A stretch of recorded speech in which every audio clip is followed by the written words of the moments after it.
We're the ones who dare to dream. We won't let anyone hold us back. We'll take the road, let's travel by and build our empire piece by piece. We've got our dreams and we've got a plan. We're not afraid to take a stand. We'll face the risks and embrace the fear, cause we know that success is near. There will be times when we'll fall down, but we'll get up and turn it around. We're entrepreneurs, we're not afraid to lose. We'll keep moving forward, we got nothing to prove. Welcome, everyone. This is episode 17 of The Entrepreneur's Journey. We have some music. There we go. Doesn't that sound a little bit better? I have not done this show in a few months. You know, life, there's this thing called life, and sometimes it gets in the way, and sometimes it doesn't. But the show is back, and I am thrilled to have Renee Russo on the show. I'm still so rusty. I've just got to get back to the swing of things, get my little background going. You see, I don't even know what the hell's going on here. Let's take that down. That's an overlay, etc. It's all good, because here's the thing.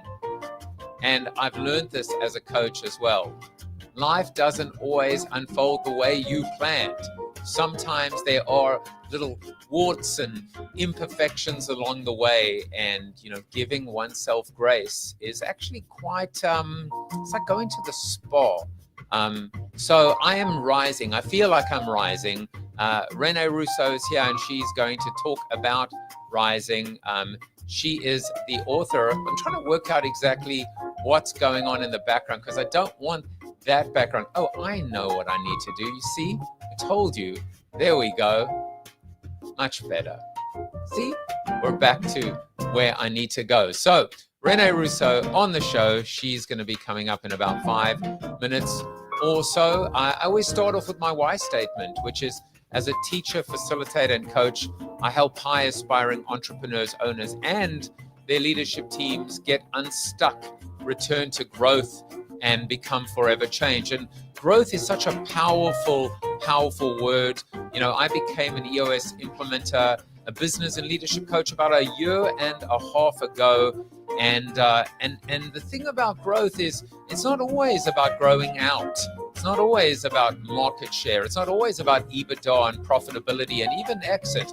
Sometimes it's just about growing up, or sometimes it's about growth in terms of your relationships, not just with your employees, not just with your clients, but with your spouse, with your partner, with your kids as well.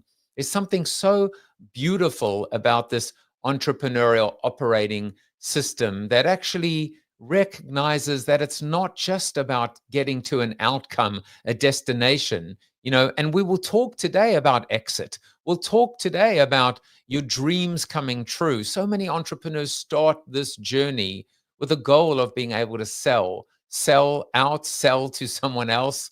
And then what happens the very next day? Are they, in fact, this is the title of my sixth book, Forever Changed.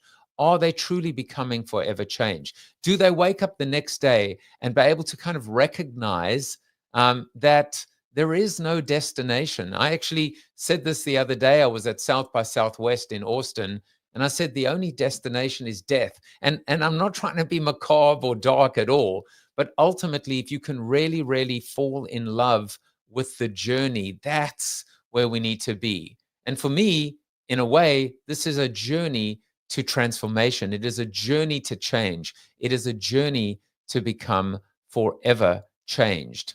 But now it's time to welcome my guest, Renee Russo.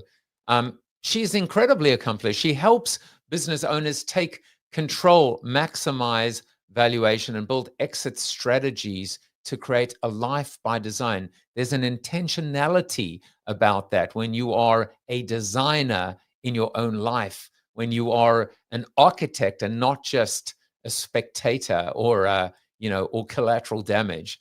As a certified exit planning advisor, she guides owners through 90-day planning cycles, aligning business, personal, and financial goals for a successful transition. Leading the Exit Wise practice, she delivers a market-leading program to define outcomes, assess value, and build actionable plans. As a certified EOS implementer, she strengthens operations with vision, structure, and accountability, Renee also runs high performance peer groups and delivers keynote talks, inspiring owners to elevate their energy management and unlock freedom in business and life. I need to take a breath because that is so impressive. Renee, welcome to the show. Thank you for having me here. I'm excited to be here thank you.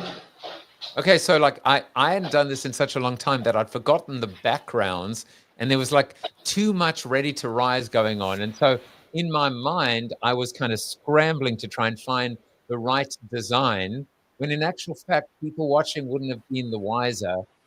Sometimes, you saw the essence of getting into one's head and trying to be perfect. And as we know, done is better than perfect, right? Mm-hmm. Amen to that. All right, so people watching are probably going to detect that these are two American accents. Am I picking up Staten Island in you and Philly in me, right?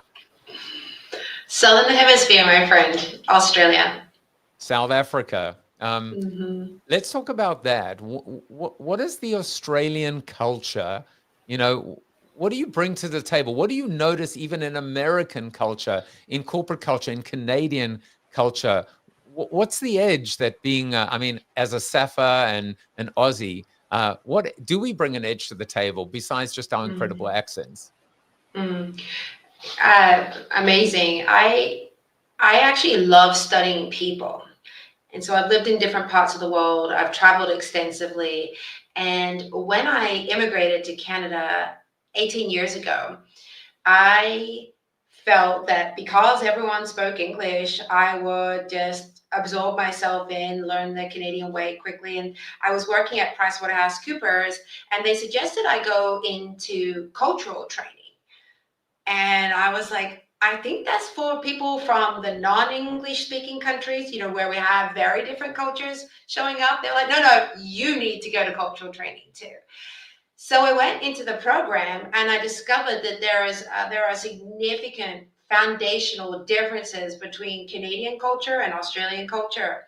I'd also lived in the UK, and so I studied the way people behave there. And now that I spend my practice and my speaking and impact into the US, I'm certainly learning a lot of new things. I would say one thing that my Canadian clients really love about me is that I'm very clear in my communication. I'm direct. I don't beat around the bush, and you always know where you stand with me.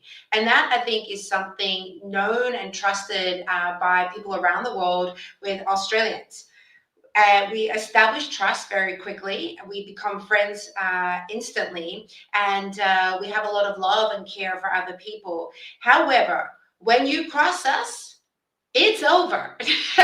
And so what that helps me do is establish trust very quickly with my clients. And even when I speak into the US, there's a presence that I have as Australian, is I'm showing up bravely with genuine love and care to have a positive impact on my audiences. So that is received well. And in business development, it also helps me very establish those relationships quickly. But when I can see that we're not on the same page, this is not a fit, I'm going to be the first one to say, seems like we don't have something here. And then it's over for me. So there's definitely some differences. I've learned to embrace my Australiana and listen in, tune in to the different cultures that I exist and play in.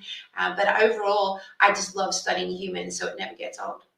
So I've seen you on many calls and our wonderful community when we come together, and you definitely give off that Australiana vibe. You give off the and it's not just directness, it's clarity and confidence as well.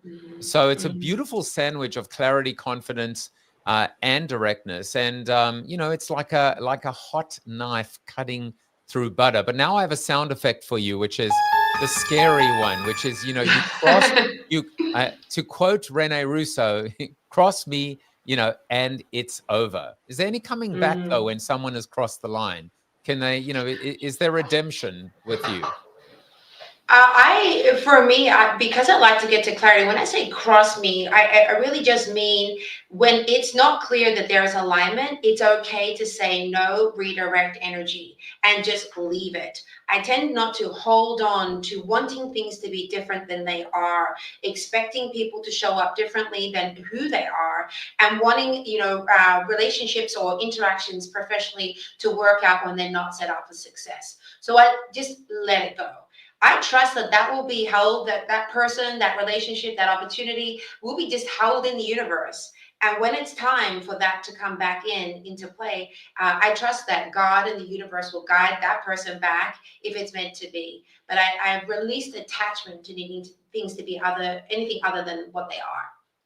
So, one of the things I've done with all of these episodes of the entrepreneur's journey, based on Joseph Campbell's journey, and we're all the heroes of our own journey, is I've tried to encapsulate each guest as somewhat of a superhero or embodying their superpowers. And so, thanks to AI, this was you.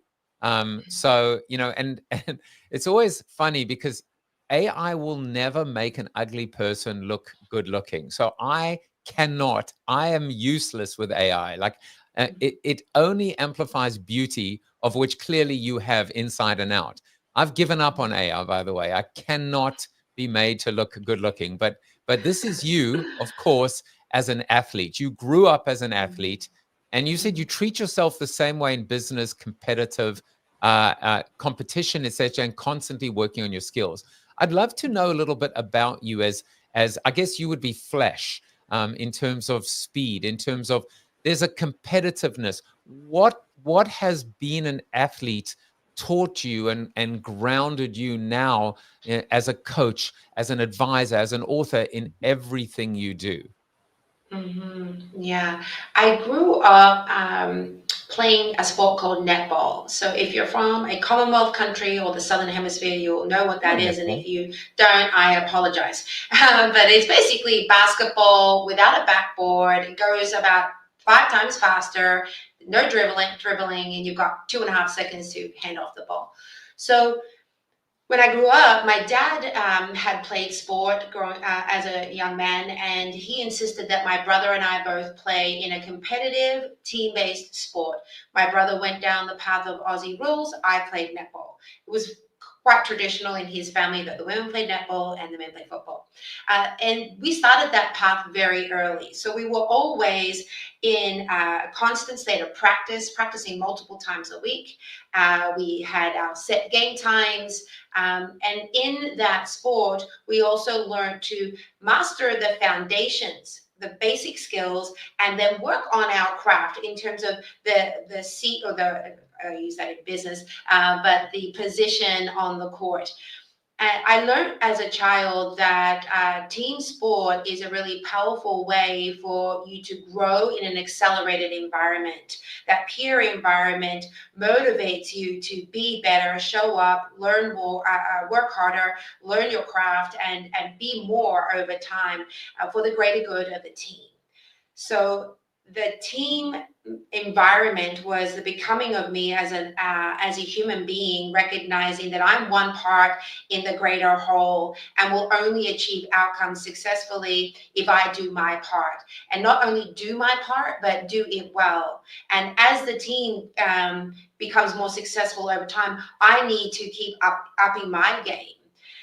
So my dad also talked a lot about personal mastery, mastering your craft. And he always said, good, better, best. Never let it rest until your good is better and your better is best. So I was, as a child, taught to do everything I did with a pursuit of excellence, always seeking to improve, get better, and become my best. So I don't literally have the ability to do anything halfway anymore. And the playing sport and being an athlete, you're in this constant training and pursuit of becoming your best. And so that became part of my DNA. And the other part there I learned is that you need to practice more than you play.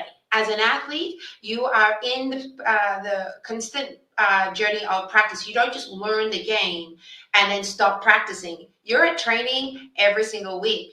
And I talk to my clients a lot about that we need to be in this constant state of training and development and improvement of our team members, just like athletes do, because that's how we achieve greatness.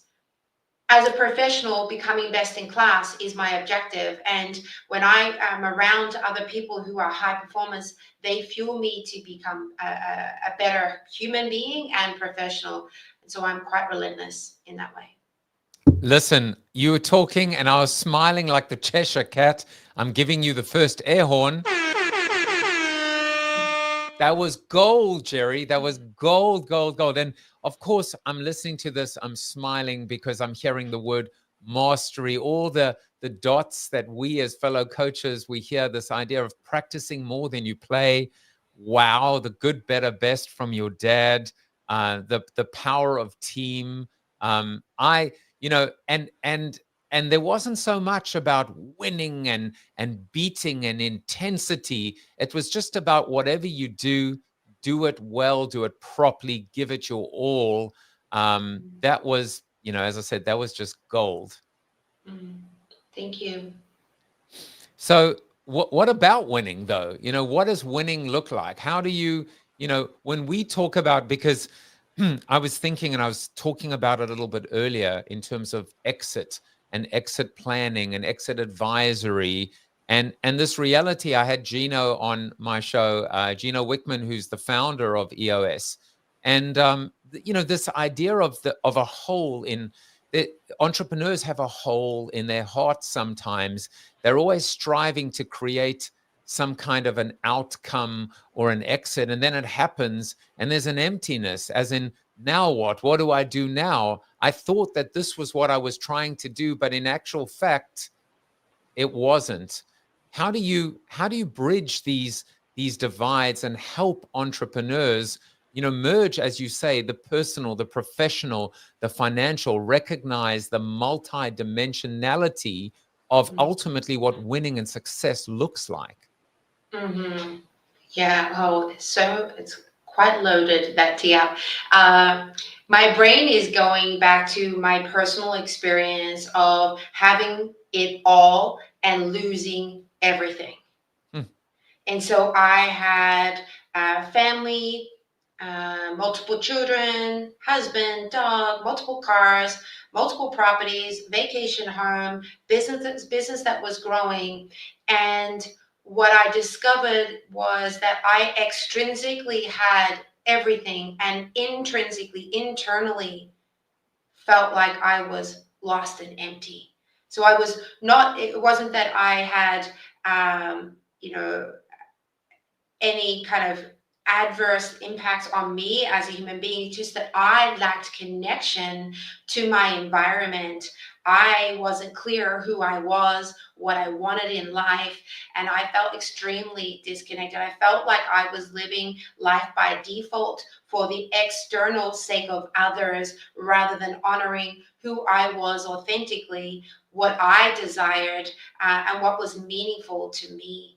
And when I realized that I had got myself stuck in that circumstance, I felt backed into a corner, and I made a tough decision to default, surrender myself and live out my life the way I thought others wanted me to, or to stop and choose myself. And in choosing myself, I lost everything. I lost my homes, my children, my financial security, my identity, and I crashed. And in that experience, I realized that I valued everything externally, but I denied the one thing that was most important to me, the freedom to be myself. And so I've done the hard work to pick myself up off the pavement, which I write about in Ready to Rise, and to become my true self and align with who I authentically am, and architect a life by my design that connects with who I am and what I truly desire. And that ensures that my business is aligned with who I am. My inner circle of humans in my life is aligned with who I am. And my path forward is clear and truly aligned with what I desire. So business owners typically go into business wanting the freedom to have a life on their own terms, of the freedom to be creative, to do things differently. And so they follow a certain code. You know, you come up with a good idea, you test it in the market, you get your customers, you start hiring people, and you build this business. It's like a house. You build up around you. And what most business owners unfortunately do in that journey of building their business is they continue to surrender more of themselves. And they tend to park their own inner desire, their internal identity for the sake of the business. And they're likely not only growing a business, but also a family. And they get caught on this treadmill. And so their number one thing they tell themselves is, I just have to keep going. And it'll improve. It will get there. It'll change. And they drive themselves a little loopy because they're doing the same things and nothing is changing. And then they get stuck. And they tend to hit a ceiling. Life is out of balance. They lose direction and they're not in control of their future. And those are the business owners that I meet day in, day out, that I'm able to step into the arena and say, I understand where you're at. And what I can help them identify then is the opportunity to step back and realign with themselves, ensure that they have a financial plan to achieve the life that they want, and the business then is aligned with who they truly are and aligned with yielding the life that they desire, not just in the future, Joseph, but now. Because they don't have to wait. They don't have to sacrifice everything and then hope in 15, 20 years from now they'll have this big payoff. And then suddenly everything they wanted will appear. Because by then they will likely have lost a lot of the things that are important, their identity, their sense of worthiness around having the life that they want. And so I'm here to reinforce with business owners that they can have it all. They can have it now.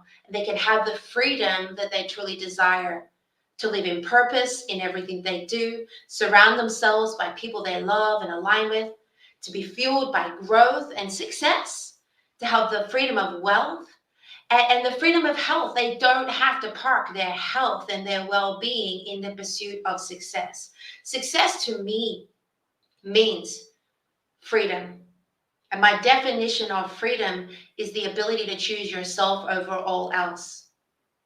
And freedom is a byproduct of aligning your vision with disciplined execution.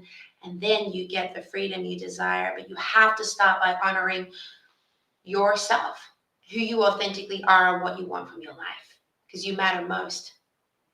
You know, I'm going to be sending you a check at the end of this session because I feel like this is therapy for me. I'm feeling so light listening to you and so lifted. And all I was thinking as you were talking was how lucky must you be to actually be working with Renee Russo. And I'm not, I've even got the sound effect. I'm not bullshit. Oh, that's so funny. I was on the wrong sound effect. I was going to say, I'm not because, we're, Aussies and Sappers. Yeah. But, I can say it, whatever. Mm-hmm. But seriously, like, I think how much you must bring to the table and how lucky someone must be to be in the room to hear this.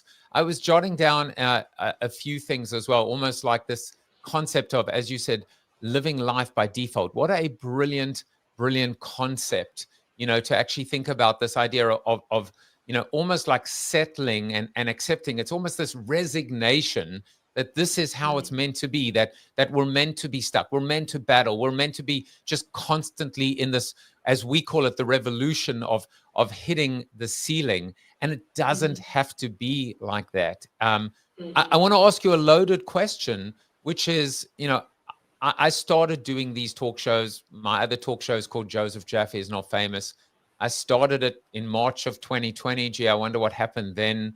And at the time I said, I did it for people that were stuck at home or stuck in general. This concept of getting unstuck, stuck business owners. It's a common thread that we talk about. And of course, when you're stuck is to get unstuck. So another thing you said is this idea of having it all. One of the things that often I once had a guest, and it was a woman, and she said it is absolutely, and I'll do it again. It's that, that people say to women, right? You can have it all. You can have a career and you can have a family. You can choose to be a mom and a successful professional. That's not true. You have to choose. I know that you have a point of view on that. Without even knowing you, I know that you have a point of view. And I think also there is a difference for being the concept of the rat racer, an executive at a Fortune 500 Global 2000, and potentially being an entrepreneur. So I would love to ask you, as a female, as a woman, how do you respond to someone that says you can't have it all in business? Mm-hmm. You can swear if you And like. yeah. I was just thinking about this morning, the messages and the imprinting we receive early in life and how it's modeled in the adults we surround ourselves with, education, the media, and so forth. There's this limited thinking that in order to have one thing, you must give up everything else. Or in order to have something, there's an offsetting, a sacrifice. And I think that the current approach that business owners are taking to running their businesses and managing their lives does yield that outcome, because we tend to become that hub of the entire business, carry the weight of the entire business on our shoulders. The difference between an employee and a business owner is that employees get to go home at the end of the day and owners don't. You actually never go home when you're a business owner because you're always holding up this business. Now, if the business is bearing down on you, you're largely solely responsible for its success, and you are putting all your financial resources into the business, not having in other things, and not surrounding yourself by the people, network, and ecosystem you need to get the support you require as a business owner, you very much get consumed in your circumstances. And as a byproduct of that, you can't do it all. So then you tend to give up on things like health and quality of relationships and having a lifestyle and hobbies outside of your work and outside of your business. So I think that having to sacrifice everything is a byproduct of how we're going about business. If we flip that around and recognize that when business owners have a plan of what they want, where they want to go, a process that allows them to build a self-sustaining business that doesn't require everything of them every single day, and that can help them move towards their personal and financial goals, so a process, and the right professionals around them to help quarterback their journey and provide the appropriate resources, support, and expertise at every stage of the entrepreneurial journey, they can have it all. But if we go about business the traditional way, we have to make sacrifices. If we think about the business in a more business ownership and the entrepreneurial life more holistically, with three legs of the stool: the personal, financial, and business legs of the stool, and we work them together in an integrated way with a plan and a process and the right professionals, you can have it all. And that's what we really do as certified exit planning advisors. I didn't change my profession of being an EOS implementer to becoming a certified exit planning advisor. I elevated myself and I said that we can work on the business all we want, but if we don't understand who the business owner is, what they want in life, what they financially require from this business, then we're only really standing on one leg of the stool. And so the new world approach to business, where we look at this in a much more holistic way with good planning and the right professionals, business owners can have it all.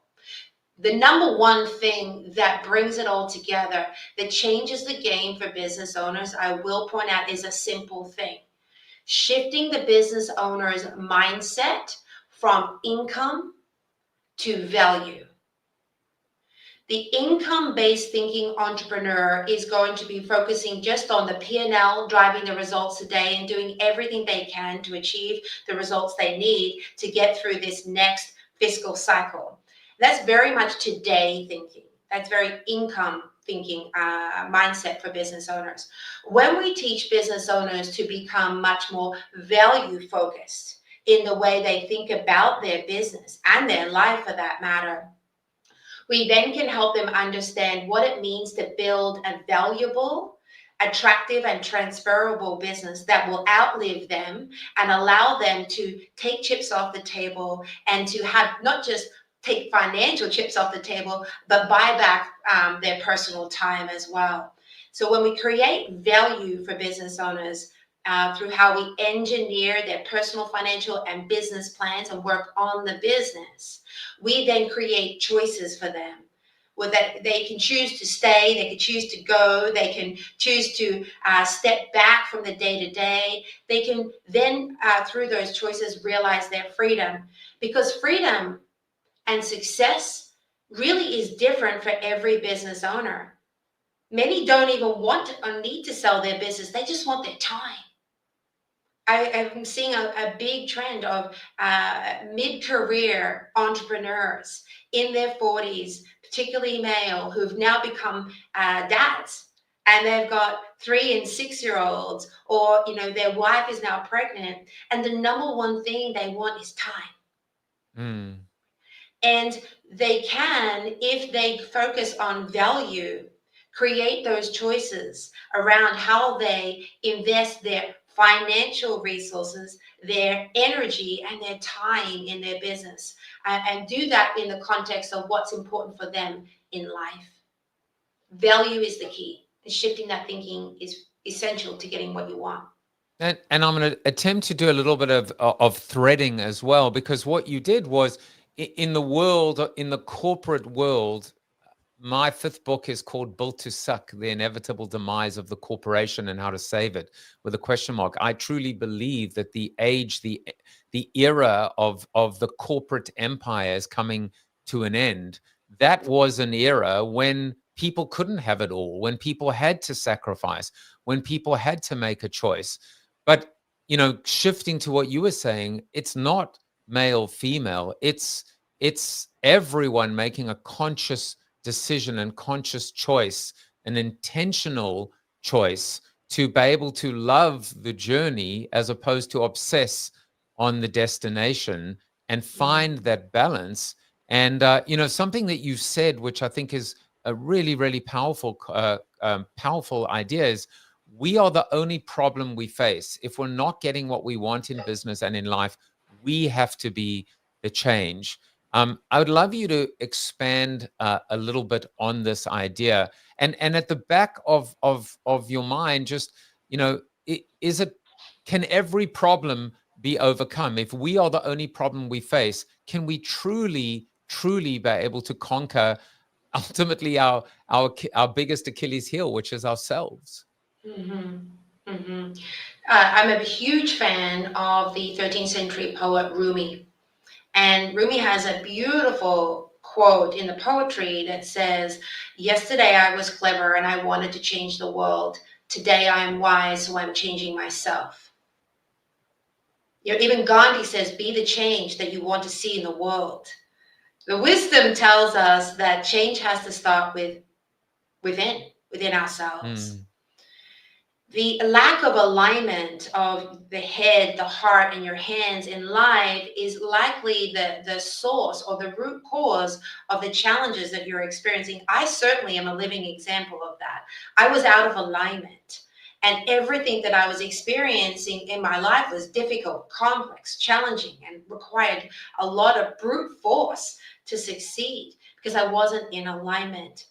Then having everything taken from me was the language I used to use. Now I'm like, I had the gift of having a lot of things I thought were important be challenged and so forth. But having so much taken, and I realized at that time that I didn't really control anything.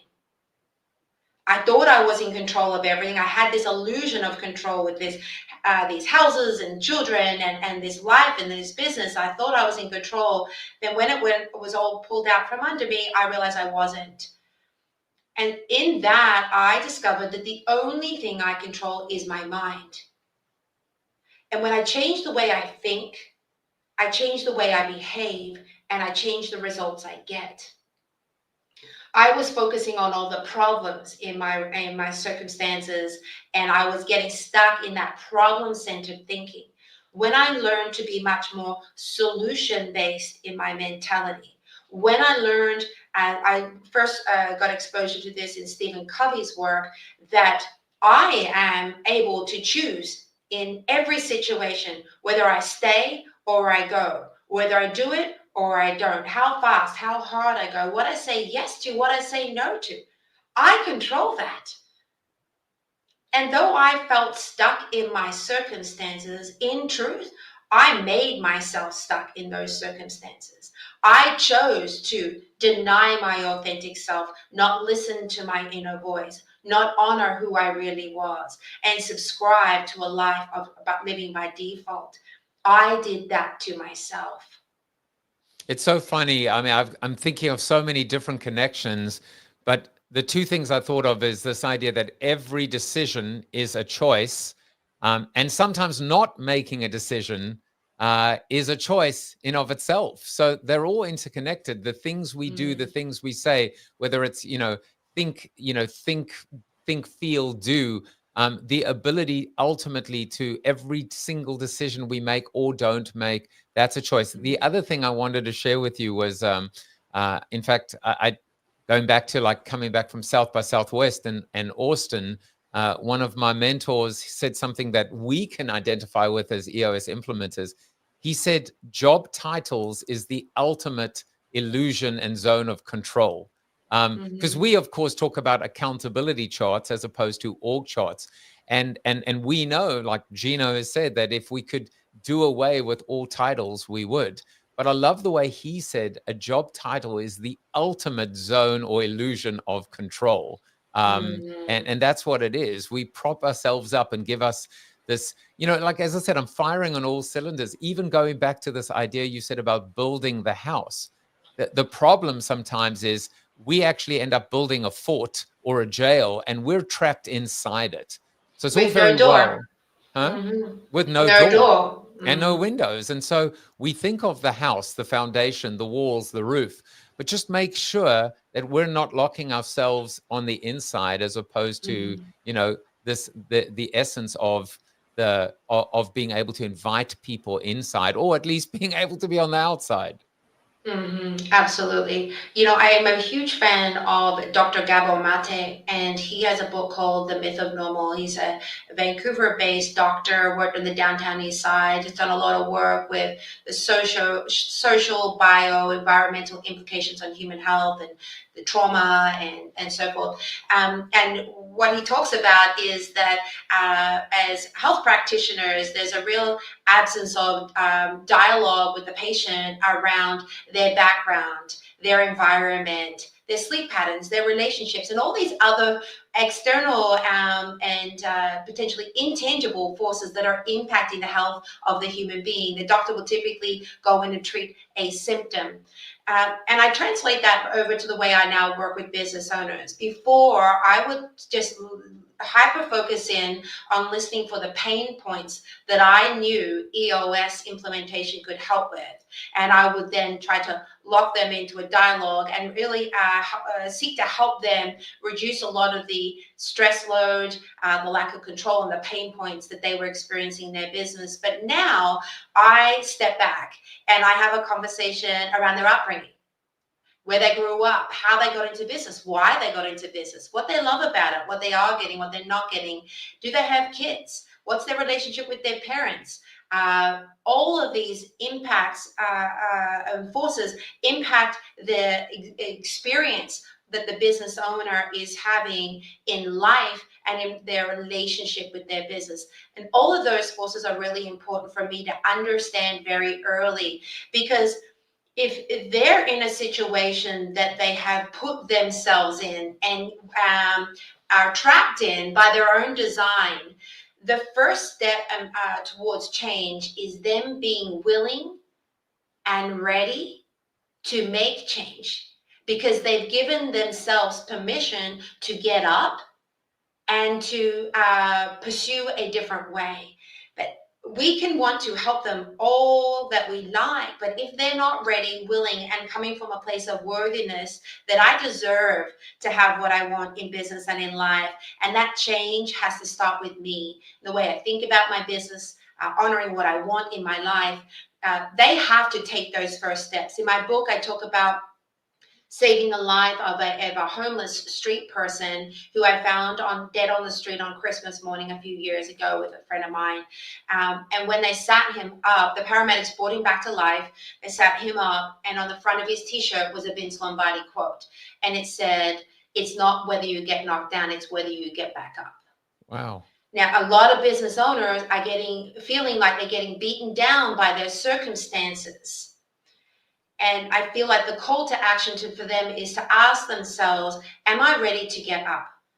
Am I really hungry for a better way? When I ask business owners why they stay stuck, why they aren't doing things, why they aren't willing to make the changes necessary to embrace success and extraordinariness, they try to tell me that they're afraid of failure. And I'm fairly quick to point out that in many ways they're already failing. And then I ask them, what are you really afraid of? And we get to the root issue that they're afraid of success because they don't know what it looks like.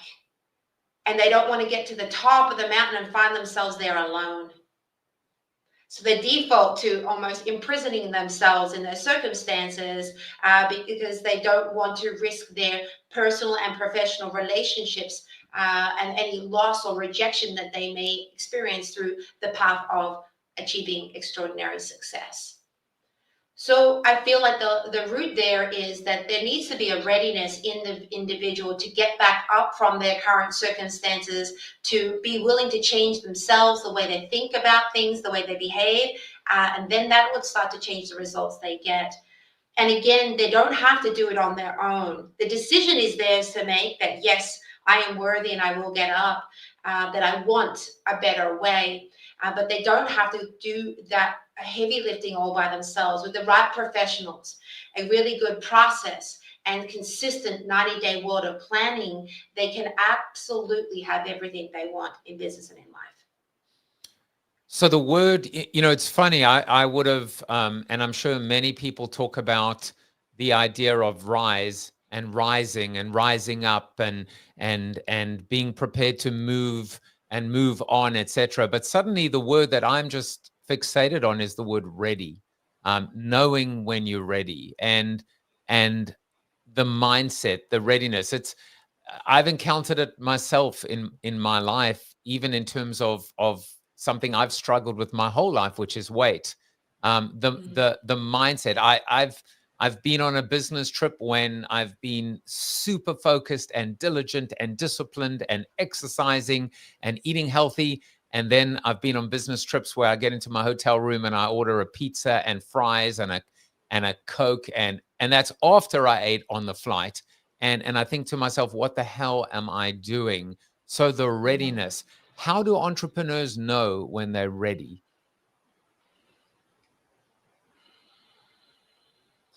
I would say that their environment is likely showing them the symptoms of a lack of alignment, and demonstrating to them that the current status quo way of functioning as a human and operating their business is not working. We call that typically hitting the ceiling. So that is a gift. Because when everything's flowing and you're getting what you want, there's alignment and you're making progress in all the right kind of ways, those circumstances don't show up. So when the business owner is feeling like they've hit a ceiling, life is out of balance, they're disorientated, they don't have all the answers, that is a time to stop and say, am I ready to pursue a better way? Or am I going to continue to do the same things and expect a different result?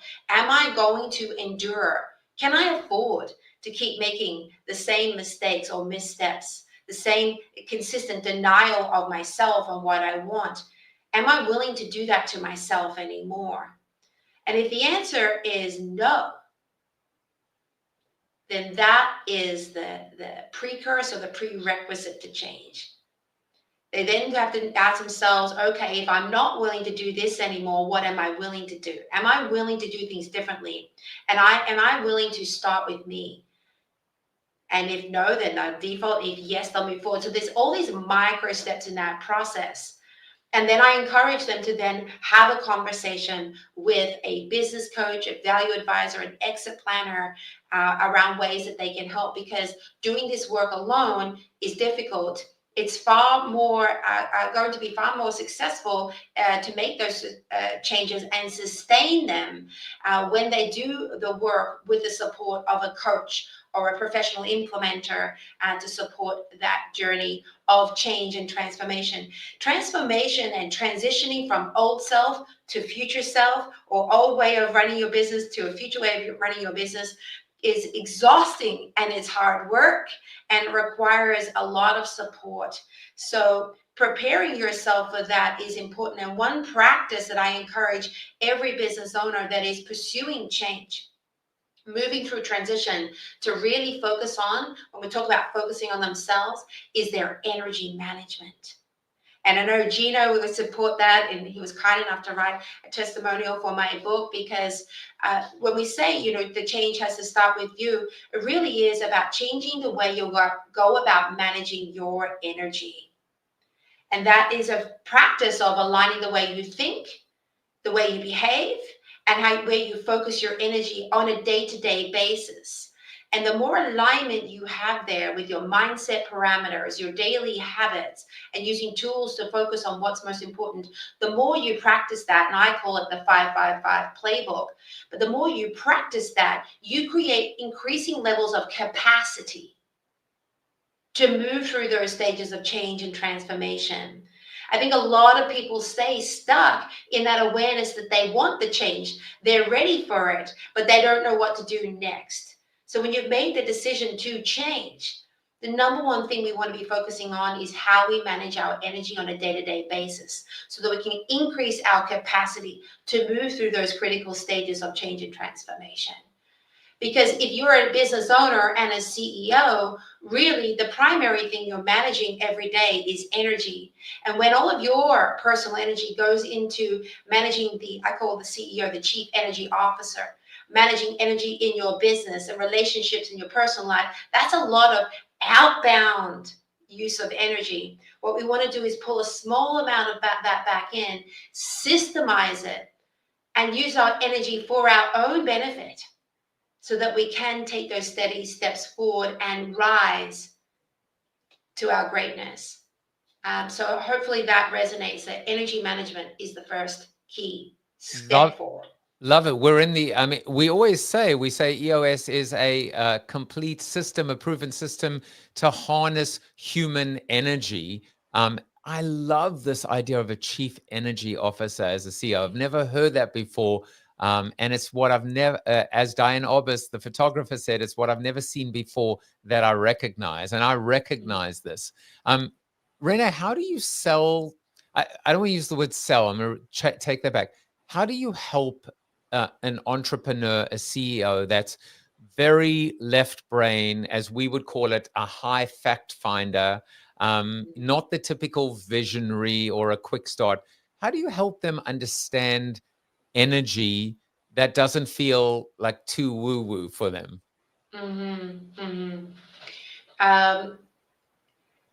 Energy is, the language I use there is that energy is an intangible resource, an input and an output from an exchange of effort.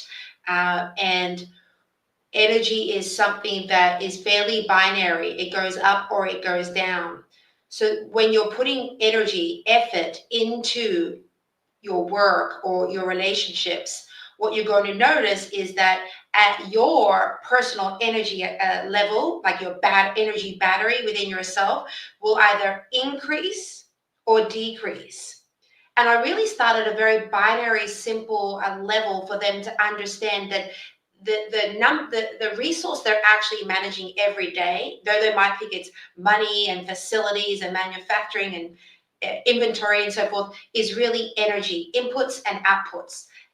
And so I get them to really just observe that in themselves, what increases their energy and decreases their energy, what fuels them and elevates their confidence, and what depletes them and decreases their confidence. And every single human being that I talk with understands that.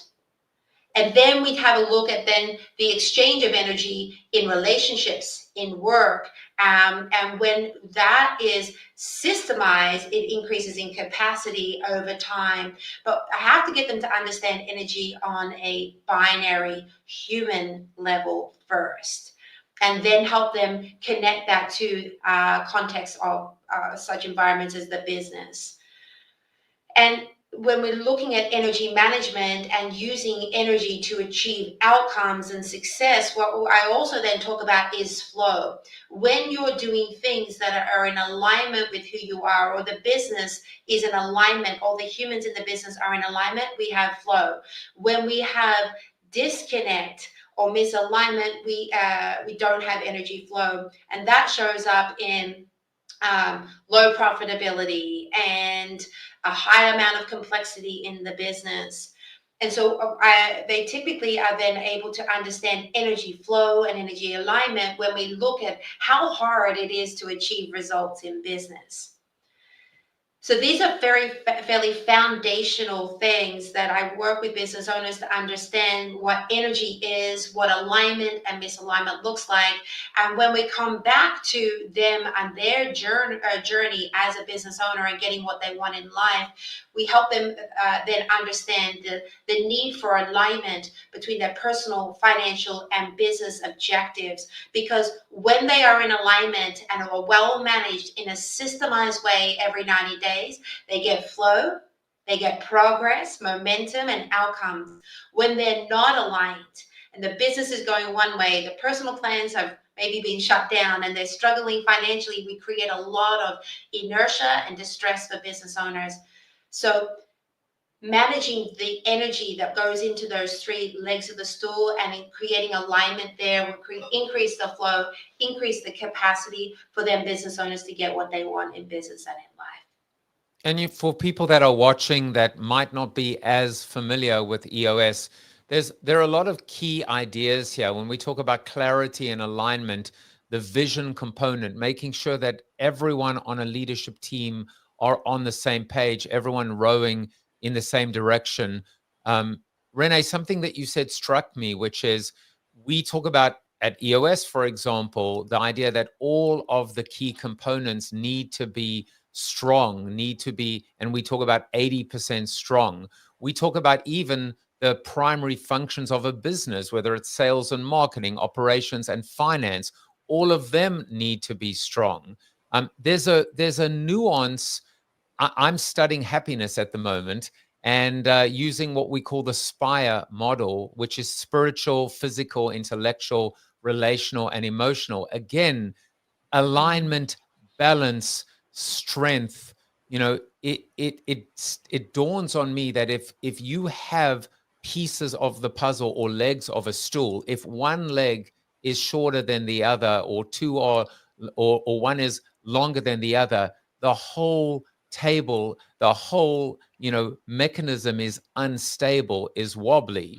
And this idea of getting to, as we call it, 80% strong. And I hope that people, the message that I want people to take away is when you have, and you can identify multiple legs of a stool, number one, they should all be aligned, use that word, aligned, the same length. And you want to make sure that there is this idea of 80% strong, because anything over that 80%, the pursuit of perfection, you will end up draining your energy and you will end up burning out.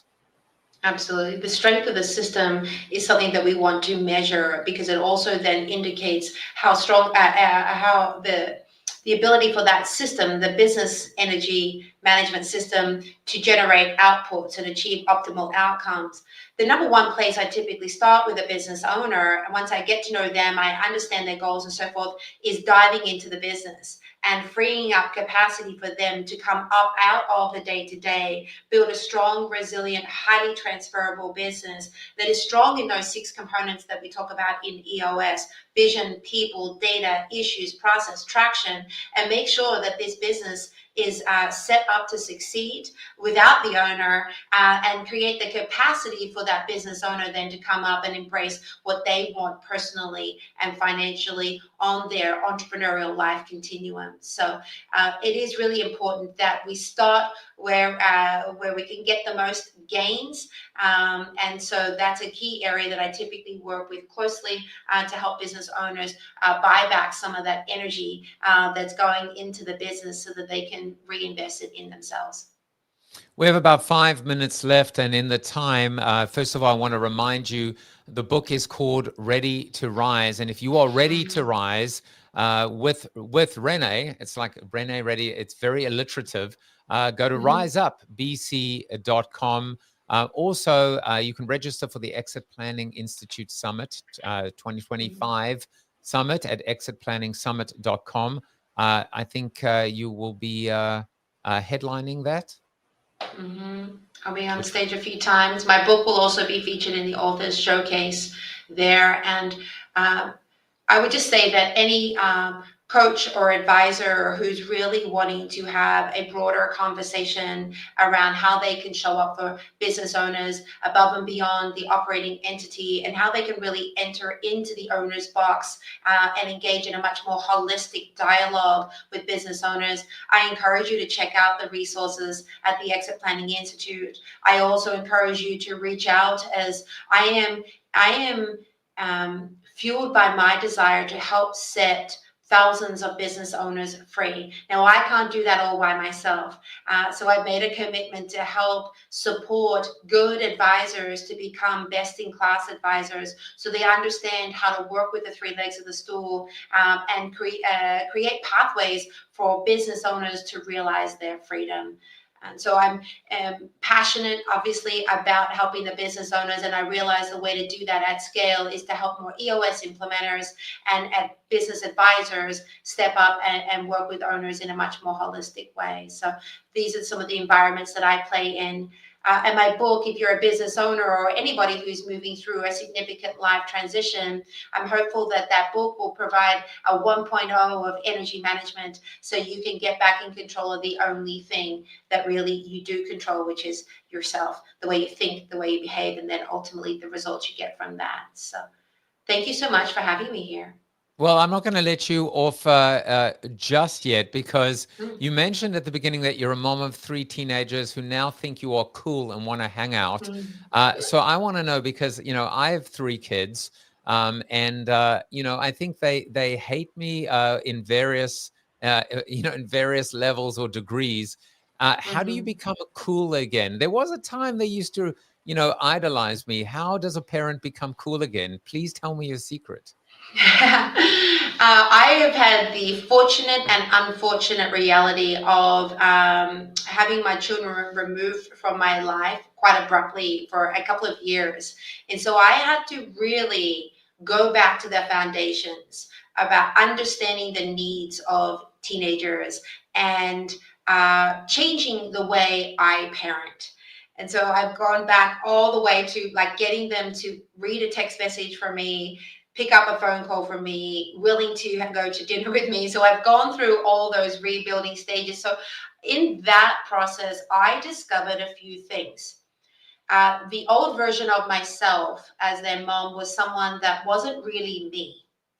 And I was kind of faking it and trying to be the mom I thought I should be for them, rather than giving myself permission to just be my authentic self and allow that to be enough. I also wanted to be the hero, the Wonder Woman, and save them and solve their problems and be their hero. But what I realized is that actually great parenting is like great leadership, creating that ability for them to then solve their own problems and step into their own journey of self-leadership. And so now as a mom, I show up as my authentic self. I'm unapologetically imperfect. Sometimes a little scattered. Sometimes I don't have the answers. They ask me a question. I say, I don't know, but how about we go about figuring that out together? And I don't jump in to try and solve the problems anymore. Being an EOS implementer and running more than 550 sessions with leadership teams, I realize I'm not the hero. They are the hero of their story, and I just need to help them realize that. So I avoid jumping in and I empower them. And so my parenting style has changed significantly, and I prioritize the things that we enjoy most, which is travel and adventure and movies and going out for dinner. And so I really, though I don't have a lot of time, I make the time for the things that really make memories for us. And so the things that we love to do, particularly with my kids, is travel, go to New York, spend some time in Times Square, and they think I'm pretty cool. Also, seeing me succeed professionally, part of the reason why I got back up and pursued my path to success was that I wanted them to have a model of success and what authentically being yourself can look like in the world. And when you align your energy, pursue your path to greatness, and stand on your own 2 feet and say, well, this is who I am. And so when they see me on LinkedIn, or not on LinkedIn, on Instagram, they're not on LinkedIn. When they see me online and publicly in the eyes of other people who respect and admire me, for me simply just being myself, their appreciation of me goes up. So I just encourage all parents who are moving through their stages of parenting teenagers to be their authentic self.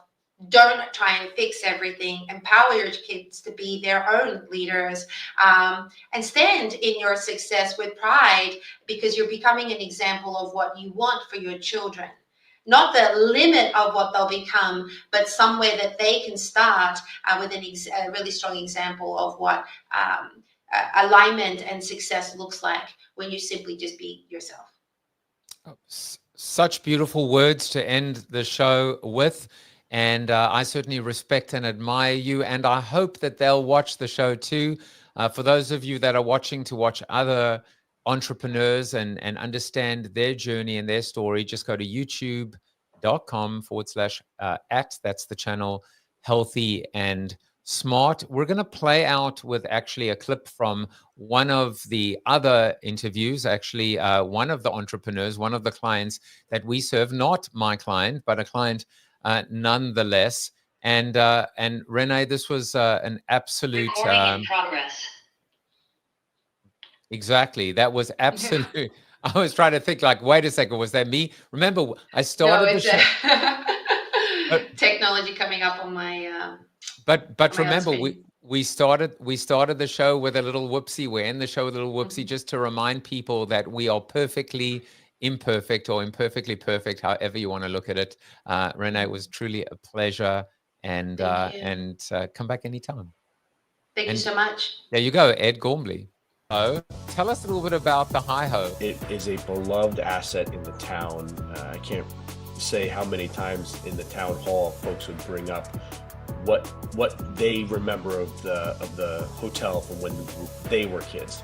And there was always something infamous about it, whether it was the parties that were thrown there by the local university students, or the carousing that was done by the local corporate types. It all had this kind of very funny, off-color type of history. And to the extent that when we pulled the sign down for repairs 7 years ago, let's say, a Facebook group exploded about the sign. And this was, I think, on the Moms of Fairfield Facebook page, about, oh my God, they're taking down the sign. They can't take down the sign. I said, it's okay. We're putting the sign is just getting repaired. It's going to be put back up.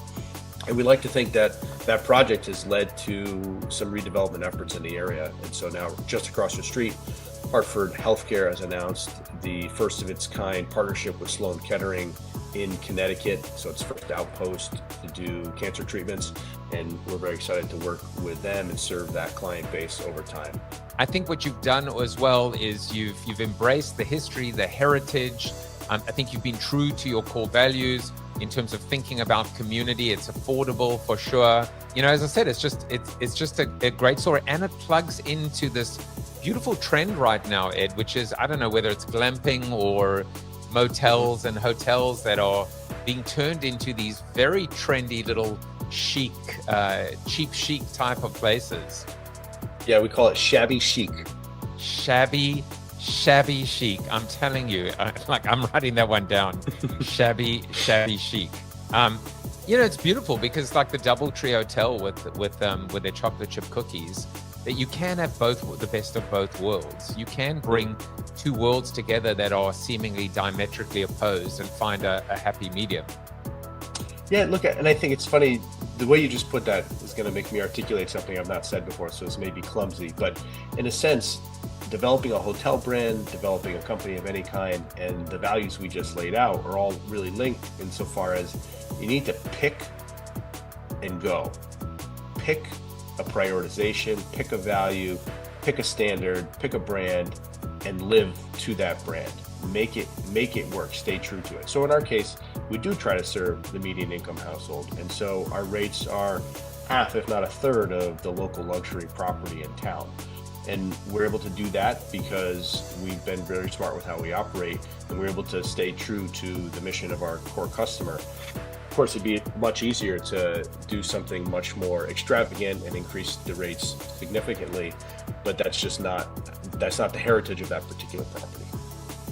Well, I've just been informed by my producer that Nike has changed their tagline from "just do it" to "pick and go." So residuals and royalties will be flowing. We're the ones who dare to dream. We won't let anyone hold us back. We'll take the road, let's travel by and build our empire piece by piece. We've got our dreams and we've got a plan. We're not afraid to take a stand. We'll face the risks and embrace the fear, cause we know that success is near. There will be times when we'll fall down, but we'll get up and turn it around. We're entrepreneurs, we're not afraid to lose. We'll keep moving forward, we got nothing to prove.